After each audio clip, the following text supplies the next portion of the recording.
కబ్జాలకు వ్యతిరేకంగా జరిగే సదస్సును తీసుకోవాలి. ప్రభుత్వం కబ్జాలకు గురైన ప్రాంతాలని వర్ధిల్లాలి. భారత కమ్యూనిస్ట్ పార్టీ జిందాబాద్.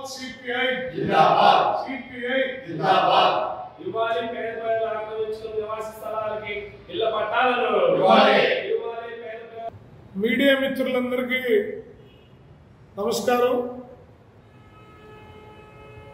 ఆంధ్రప్రదేశ్లో భూదందాలు రోజు రోజుకి ఎక్కువవుతూ ఉన్నాయి.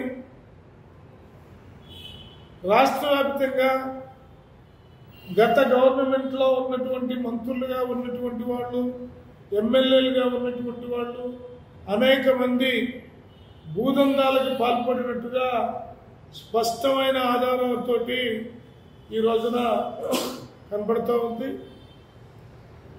వీరిని కఠినంగా శిక్షించడంతో పాటు ఆ భూముల్ని ప్రభుత్వం స్వాధీనం చేసుకోవాలని సిపిఐగా డిమాండ్ చేస్తూ, అదేవిధంగా రాష్ట్రంలో 20 సంవత్సరాల నుంచి 30 సంవత్సరాల నుంచి 15 సంవత్సరాల నుంచి భూ పోరాటాల ద్వారా ఆక్రమించి నివసిస్తున్నటువంటి నిరుపేదలకి ఇళ్ల పట్టాలు ఇవ్వాలని కోరుతూ ఈ నెల 28వ తేదీన విజయవాడ దాసరి భవన్లో భారీ సదస్సుని, రాష్ట్ర స్థాయి సదస్సుని సిపిఐగా నిర్వహిస్తూ ఉన్నాం. దానికి అన్ని ప్రాంతాల నుంచి కార్యకర్తలు, నాయకులు కూడా తరలి వెళ్తూ ఉన్నారు. ప్రభుత్వం కూడా మేనమేషాలు లెక్కకుండా త్వరితగతిన ప్రభుత్వ భూముల్ని ప్రభుత్వపరం అయ్యేందుకు తగిన చర్యలు తీసుకోవాలని డిమాండ్ చేస్తూ ఉన్నాం. ఇక రెండో అంశం, సెప్టెంబర్ 1, 2, 3 తేదీల్లో దేశవ్యాప్తంగా నరేంద్ర మోడీ అధికారంలోకి వచ్చిన తర్వాత ఆకాశం ఎత్తున ఎదిగినటువంటి ధరల్ని అందుకోలేక కనీసం 2 పూట్ల తిండి కూడా తినడానికి ఇబ్బంది పడుతున్న దశలో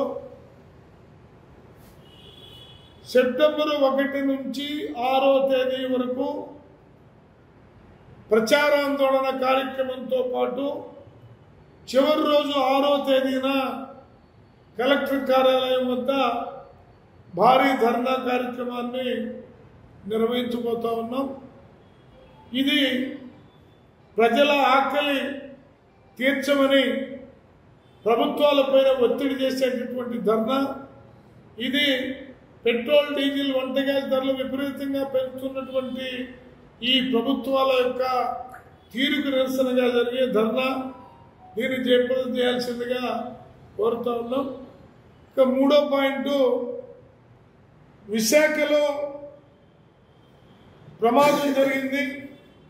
అచ్యుతాపురంలో ఎస్ఎన్ఎల్ ఫార్మసీ కంపెనీలో 18 మంది చనిపోవడం జరిగింది.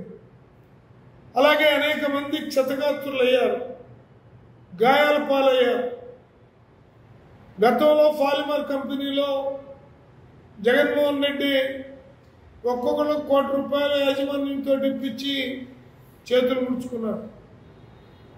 ఇప్పుడు చంద్రబాబు గారు కూడా చచ్చిపోయిన వాళ్ళకి 1 కోటి, దెబ్బలు తగిన వాళ్ళకి 50 లక్షలు, ఇట్లా రకరకాలుగా ఆయన నష్టపరిహారాన్ని డబ్బులతోటి తూక వేసి రావడం అనేది జరిగింది బాబు గారు. ఇది కరెక్ట్ కాదు. ఈ ఘటనలకు కారణం ఏమిటి?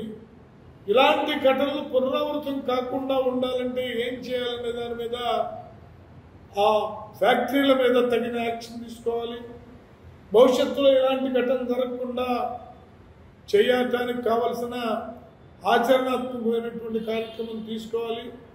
ఈ రోజున మా పార్టీ రాష్ట్ర కార్యదర్శి రామకృష్ణ గారు, మా రాష్ట్ర నాయకులు వెళ్ళి విశాఖపట్నంలో అక్కడ సందర్శిస్తూ ఉన్నారు. తర్వాత వాళ్ళు రాష్ట్ర వ్యాప్త ఆందోళనకు కూడా పిలుపుపోతూ ఉన్నారు. దీన్ని మనం పైగా ఇది హోమ్ మినిస్టర్ గారు కూడా ఆ యొక్క ఎస్ఎన్ఎల్ ఫార్మసీ కంపెనీ యాజమాన్యానికి ఫోన్ చేస్తే వాళ్ళు ఫోన్ కూడా ఎత్తట్లేదంటే వాళ్ళు ఎంతమంది గాళ్ళో మనం ఆలోచించుకోవాలా. ఈ ప్రభుత్వం అంటే వాళ్ళకి భయం భక్తి ఎంత మాత్రం ఉందో కూడా అర్థం చేసుకోవాలా. అల్టిమేట్గా న్యాయం జరపాల్సింది ప్రభుత్వం. ఆ వైపున కనుక జరగకపోతే పెద్ద ఎత్తున ఆందోళన కార్యక్రమాన్ని చేపడతామని చెప్పి తెలియజేస్తా ఉన్నాం. ప్రభుత్వంలో వక్ఫ్ భూములను ఆక్రమించినవన్నీ కూడా తిరిగిచ్చేయాలని చెప్తా ఉన్నాం. ఆక్రమించినటువంటి రాజకీయ నాయకుల దగ్గర నుంచి తిరిగిచ్చేయాలా. అలాగే ఈ ప్రభుత్వం నరేంద్ర మోడీ ప్రభుత్వం ఒక అమెండ్మెంట్ పెడతా ఉంది. వక్ఫ్ బోర్డు చట్టానికి తూట్లు పడిచే పద్ధతుల్లో పెడతా ఉంటే చంద్రబాబు ప్రభుత్వం సైలెంట్గా ఉంది. జగన్మోహన్ రెడ్డి ప్రభుత్వం దానికి అడ్డం తిరిగి మేము ఒప్పుకోమని చెప్పి వాళ్ళు దాన్ని వ్యతిరేకించారు. ఆ వ్యతిరేకించడాన్ని సిపిఐగా మేము కూడా స్వాగతిస్తున్నాం. వక్ఫ్ భూములకి రక్షణ ఉండాలని చెప్పి మేము కూడా తెలియజేస్తా ఉన్నాం.